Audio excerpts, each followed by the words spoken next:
Assalamualaikum warahmatullahi wabarakatuh. Alhamdulillahi rabbil alamin. Wabihi nasta'inu ala umuri dunya waddin. Wassalatu wassalamu ala ashrafil anbiya'i wal mursalin. Wa ala alihi wa sahbihi ajma'in. Amma ba'd. Teman-temanku yang dirahmati Allah, pada kesempatan kali ini saya ingin mengulas materi yang dijelaskan di dalam karya Imam Al-Ghazali yang terdapat di dalam buku Ihya Ulumuddin, bab ke-32 mengenai tentang pentingnya sabar dan syukur. Teman-temanku, kenapa sih kita harus bersabar dan bersyukur? Karena sabar dan syukur itu merupakan hal yang sangat penting di dalam kehidupan kita. Dan sabar dan syukur juga merupakan dua sikap keimanan seseorang yang dimana dalam pengamalannya bernilai ibadah dan berbuah ganjaran yang sangat besar. Sabar dan syukur juga merupakan kunci utama untuk menuju kesuksesan dan kebahagiaan. Perlu kita ketahui bahwa penghuni surga terbagi menjadi dua golongan. Golongan yang pertama yaitu bagi orang-orang yang bersabar, dan golongan yang kedua yaitu bagi orang-orang yang bersyukur. Betapa istimewanya bersabar dan bersyukur itu. Tetapi terkadang pada realitanya masih banyak orang yang tidak sadar atau masih belum banyak yang bisa mengimplementasikannya di dalam kehidupan sehari-hari. Lantas, sebelum kita mengamalkan, apakah kita sudah tahu apa hakikat dan bentuk dari kesabaran itu? Lalu, apakah kita sudah mengamalkan kesabaran tersebut? Mengenai tentang syukur, apakah kita sudah tahu apa hakikat dan bentuk dari syukur itu? Dan apakah kita sudah mensyukuri apa yang telah diberikan oleh Allah? Teman-temanku, perlu kita ketahui bahwa hakikat sabar adalah menahan diri dari 3 perkara. Yang pertama, bersabar dalam menjalankan kewajiban dari Allah, bersabar saat tertimpa musibah, dan bersabar dalam menjauhi larangan-larangan Allah.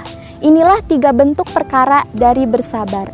Hal ini sebagaimana di dalam Quran surah Al-Imran ayat 200 yang berbunyi, A'udzubillahi minasyaitonirrajim, Bismillahirrahmanirrahim. Ya ayyuhalladzina amanusbiru wasabiru warabitu wattaqullaha la'allakum tuflihun. Yang artinya, hai orang-orang yang beriman, bersabarlah kamu dan kuatkanlah kesabaranmu, dan tetaplah bersiap siaga dan bertakwalah kepada Allah supaya kamu beruntung. Sabar itu memang sulit, teman-teman, karena sabar itu berbuah ganjaran yang sangat besar. Ada poin yang pertama, yaitu bersabar dalam menjalankan kewajiban dari Allah. Artinya, seseorang yang bisa bersabar apabila ia melakukan ketaatan kepada Allah. Contohnya, seperti dalam masalah sholat, terkadang masih banyak yang sering lalai, yang sering merasa lemas, sering merasa lelah ketika dalam melaksanakan sholat. Maka dari itu, kita harus bersabar dalam melakukan ketaatan kepada Allah. Karena dalam sabar ini Allah menetapkan 600 derajat, Masya Allah. Yang kedua yaitu bersabar saat tertimpa musibah. Artinya, seseorang yang ketika dihadapkan dengan musibah, ia senantiasa bersabar. Contohnya seperti seseorang yang sedang sakit, kehilangan harta, kecelakaan, dan lain sebagainya. Dengan hal-hal tersebut, kita harus bisa bersabar dan tidak boleh menampakkan kegelisahan. Karena dalam hal ini, dalam bentuk kesabaran ini, Allah telah menetapkan 300 derajat. Yang ketiga yaitu bersabar dalam menjauhi larangan-larangan Allah. Artinya, seseorang yang mampu menahan diri dari perbuatan-perbuatan yang dilarang Allah. Misalnya seperti berzina, meminum khamar, berdusta, dan bentuk maksiat lainnya.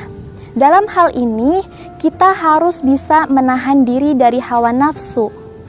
Karena dalam bentuk sabar ini Allah telah menetapkan 900 derajat pahala. Masya Allah ya.